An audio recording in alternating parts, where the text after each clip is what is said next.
Dyatlov. Body parts missing. There were no shoes. It was a mess. Oh my God, nutsack Noah. Yeah, beehole. Somebody commented, "You bunch of Muppets."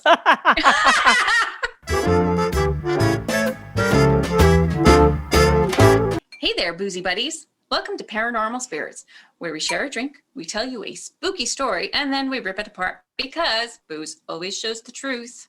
And as always, we will be playing Emily's drinking game. Emily's drinking game. Ooh, yeah. Ooh, yeah. Where every time we screw up a word or phrase, we drink. So grab a drink, play along with us. And here we go. Hey there, Caitlin. Hi, Lynn. Nice. I held that in the whole time. Lynn, do you want to go for a hike? Not in certain places. No, me neither. Hiking. And after reading this story, any sort of outside activity. Today, I'm going to tell you the story of the Dyatlov Pass incident, because there was an incident that happened at the Dyatlov Pass. You can't say it like an American because you sound like an idiot. Dyatlov. The Dyatlov Dyatlov incident. Today, we're going to talk about the Dyatlov Pass incident. It was real bad. I reckon it was a damn nightmare. God, love those poor children. Bless their little hearts. Oh boy. So in 1959, a group of 10 people, college students, decided they were going to go hike this crazy path during the worst time to hike it because it was the 50s. So why not? All of the members, I will say, were experienced hikers. They all had this, whatever the qualification, the highest hiking shit that you can have. So on January 27th, they began their trek and off they went. That's how you hike. On the 28th, one lucky motherfucker had joint problems, so they decided to turn back and leave. So 10 became 9. Oh wow, that's before they even started to hike. I suck. So on the 31st, they reached the Highlands area and were preparing for their actual big, crazy hike. And so the next day they started their climb, and when they started to get a little bit higher, the conditions started to get really bad and they lost their direction and ended up like way more west than they thought they were going to be. I've lost my direction once or twice too. Yeah, thank God for Google Maps. I have to Google Maps myself out of my driveway. Seriously. Mm-hmm.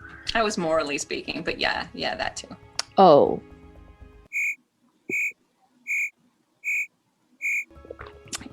Anyways, after realizing that they ended up in the wrong spot, instead of moving less than a mile to tree cover where the trees would help them hide from the weather, they decided, hey, let us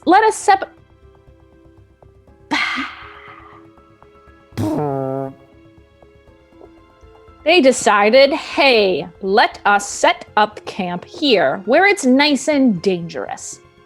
And where they're very angry. Me? Yeah, well, they're angry hikers. So they were supposed to send back communication when they reached a certain point and on a certain day. That communication obviously was never sent. It's 1959. What kind of communication are they sending from pigeon. The wilderness? Oh, okay. I was going to go with smoke signals, but pigeon is much more efficient. All lies. I have no clue. I have no clue how they were. A radio signal? I have no clue. Oh, right. Yeah. Radio was around back then. But is there a tower out there? Lynn? Okay, sorry. I don't know.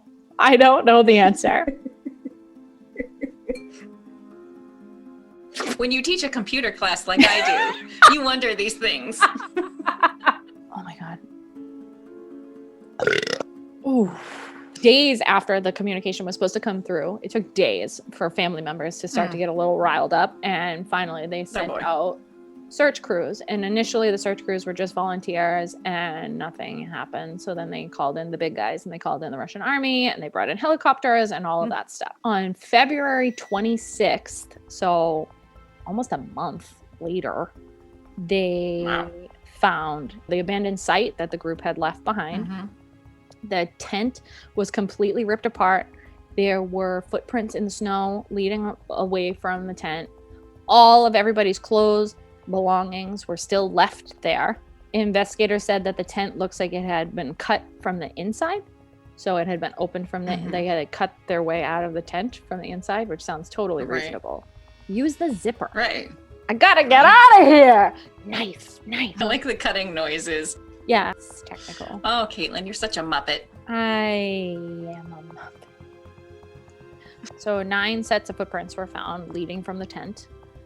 Said some were wearing no shoes, some had just a sock, 1 sock, 2 socks, whatever.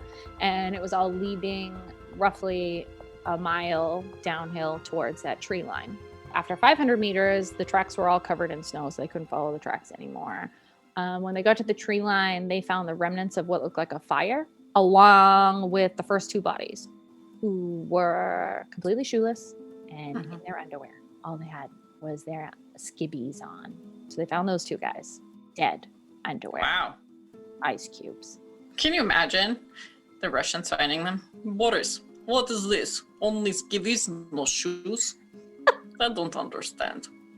In Mother Russia. Hill hikes you. So then between that tree that they found the fire under and the camp, they found 3 more bodies who looked like they were trying to get back to the tent. Okay. Same kind of condition, not great, frozen. Skivvies, no shoes. All sorts of stuff. More? Just their underwear? What is wrong with these children? You know, do a Russian accent. It makes me feel inadequate for this episode. Mine's very bad, so don't worry. I think it's wonderful. I think it's A+.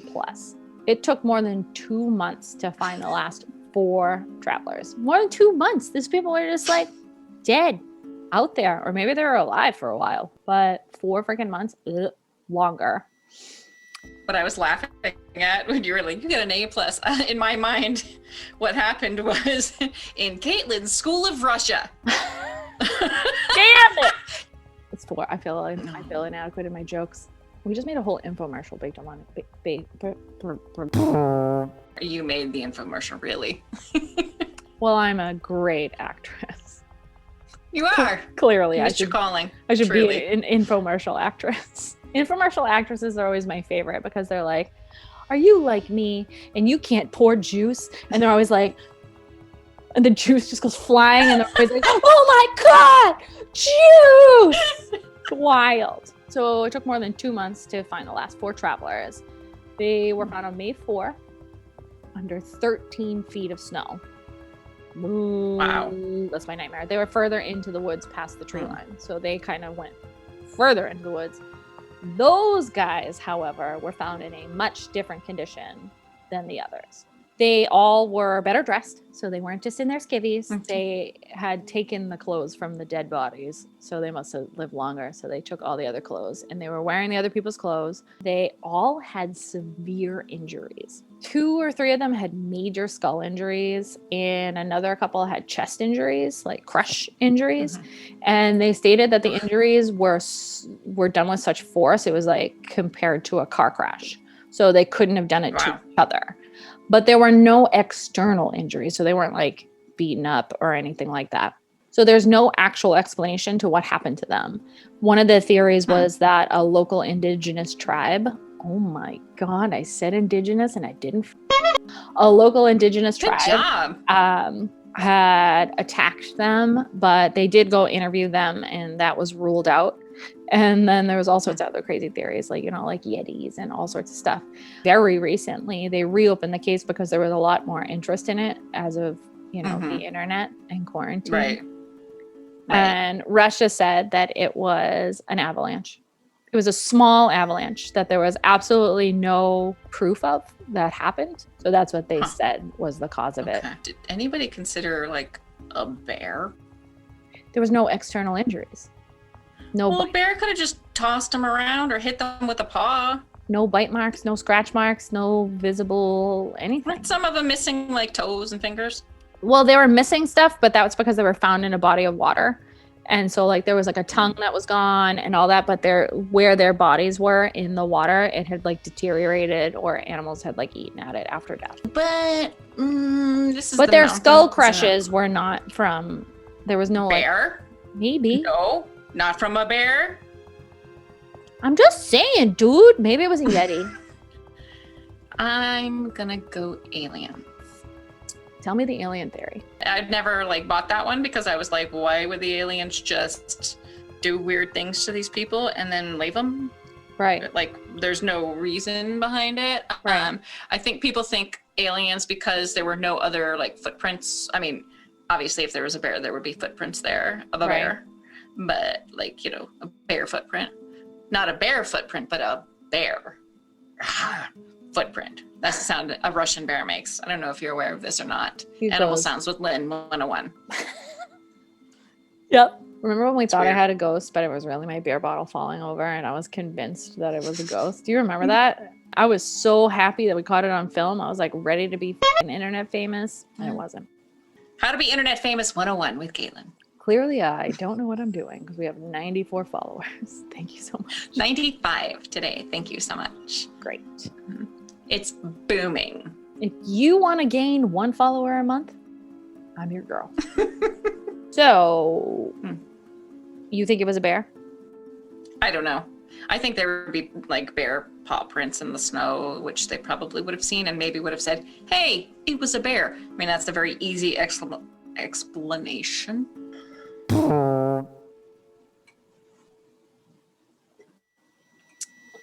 Pressure's on. I made that look much more dramatic, and there was actually not that much left. I don't know. I don't know what it was. The whole idea that they cut themselves out from the tent makes you think that something came into the tent because, I mean, this is like the 50s. I don't think the tents were that high tech back then, so that's why I was like, well, maybe a bear was coming into the tent and they were like, hell, knife, cutting themselves out.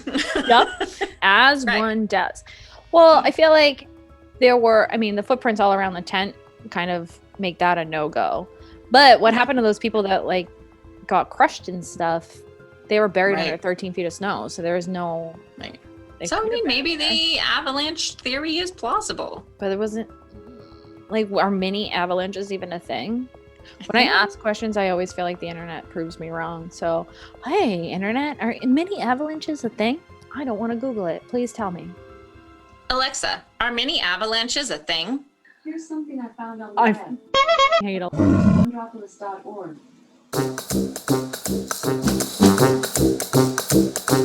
Thank you. That was helpful.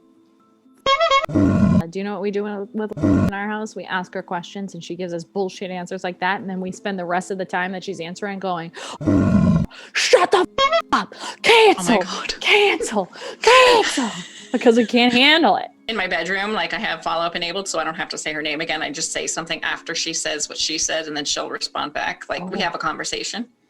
I didn't know you have that. Enable follow-up questions. I found a few matches for that. Did you know true or false? No, that's not what I was asking. She's a